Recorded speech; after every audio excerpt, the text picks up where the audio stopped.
All right, welcome over to LC 7th graders. We got another adding, subtracting fractions video for you. Just a few examples today because I know we covered a lot of this in our previous day, yesterday. So we'll take a look at our first problem here.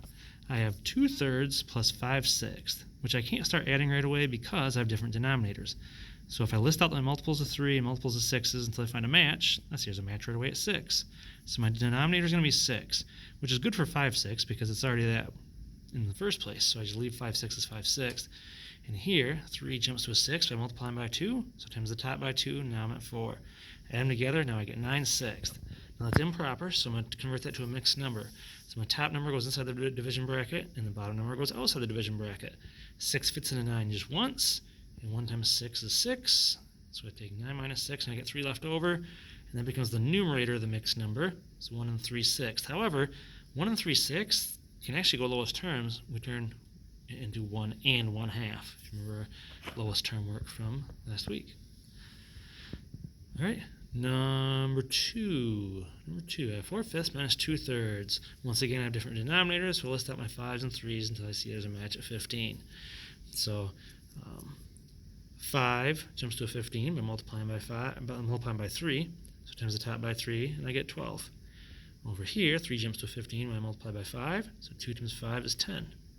And I do my subtraction work, and I get 2/15, so that's already lowest terms, and I'm good to go.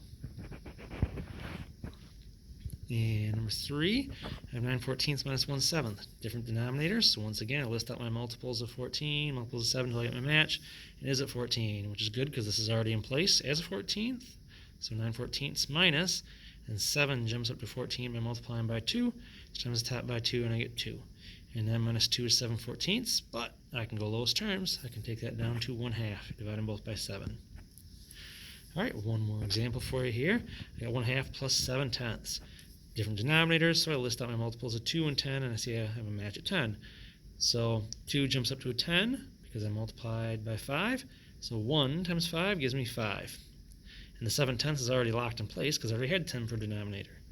And I add them up, I get 12/10. Well, top number goes in the division bracket, bottom number goes outside the division bracket because I don't want to make an improper answer for a final answer.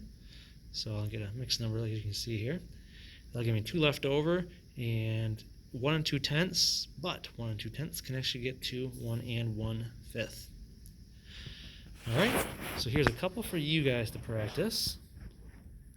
And you go and pause your video, and I'll show you your answer in just a minute.